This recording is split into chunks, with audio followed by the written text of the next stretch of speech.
Okay, welcome everyone to Backwatch. Today I've just found a Kickstarter called Frostmark. I thought I'd take a quick look at the teaser content. The book isn't the solid rules just yet, but it is more of the concept behind the idea. Maybe you guys want to go out and back this idea as well. As usual, this content's being made by the Blackwatch group. It's Discord, tabletop group. The links are to join us in the description. Come check us out. We're an awesome community. As always, top of that as well, we also have LFG Europe watching out for and partnering with us as well. Moving on, Frostmark. I've already read this book. I know what I'm going into. It's an interesting concept. It's a basic D20 system, but what this Kickstarter is offering is a full system, a massive list of monsters. In addition to that, it's got your setting stuff. It's got your kingdoms, your gods, everything you need to know to jump in and run a long-running campaign right from the get-go. So with that, we see the basic welcome text. It's discover the new age together. The main concept of the setting that's written in this book is that there's some sort of shield that's protecting the humans from the outside influences as they are going in and starting to wage war against one another, the gods attacking one another. It's all chaos, really. It literally is the chaos realm. That's the best way to describe it. I keep looking over there because my camera's not there, but it's there today. There's the introduction to the setting and what the Kickstarter is. It's a tabletop role-playing system. You know the deal. You've been in these Kickstarters before. We have where it comes from, the conflict that's in the main world at the minute, and everything you need to know about that. So we go ahead, skipping all the boring stuff. Have the history of the world. They've already written their history for the world. They know what happens. So you have these settings, backgrounds to run your adventures in, already pre-written. You just need to put in your own little detail. Then we have our god. Rianne is your neutral god, slightly good, I guess. Representing honor, order, and unity. She's also, her realm is a massive desert world which has a core of water, which is really interesting concept. Garrett is your god of balance, druidic stuff, elements. This god, Tyrannus, is a god of change, god of chaos, and he's often misunderstood. Quite an interesting god, actually. I enjoyed reading this one. Lapuna is a childish god. She is wisdom and knowledge, like this childish lust to learn and explore. Her world is a vast sea world with tropical islands dotted through. Could be an interesting setting for a sea-based campaign. Boras is what I'm going to describe as best as the arrogant god. He's the god which only cares for himself. He doesn't really care about the struggles of other people. And his world is yet again another ocean world with lots of archipelagos.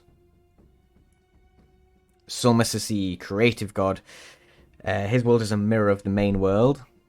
And she's all about art and inspiring the creators. Avemigo is actually two gods wrapped into one. They are starry-eyed seekers of knowledge, is how the book puts it. They are the intelligent domain, basically. What these gods, their world is literally nothing, but if you think and work hard enough, you can create something with just your mind. Then on here we have the kingdoms, which is a lot of it's just your generic kingdom-y stuff.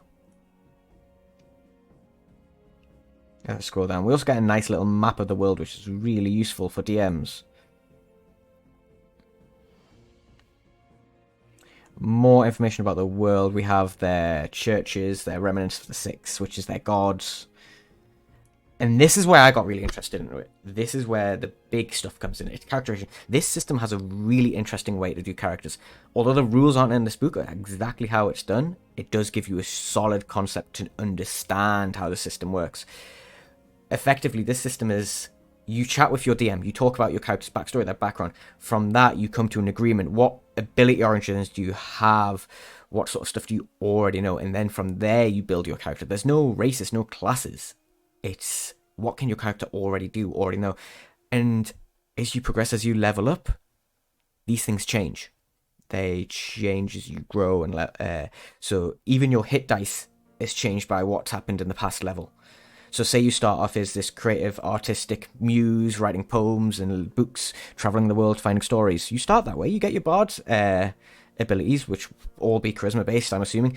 But then you level up. You've had a level where you just fought these goblins or something, and then you might switch to a more combat focused one. This will change your hit dice. You would have gone from a D8 to something like a D10. So you get 4 abilities for each origin. Your hit dice will change. Your skills will change. You'll get your bonus skill differences. Spellcasting as well as a unique thing in this system. We see here some template ability origins. We also notice that the hit dice are very high in the system, similar to D&D 5e. You're literally going to be playing superheroes in this game. It's not like the OSR versions where you have 4 hit points. But you also notice when we go into the enemies, they are also really hard hitting in this system. Here we have our ability scores. We have our brawn, which is our strength, our dexterity, which is what you would expect. Vitality, it's more of a passive trait, apparently.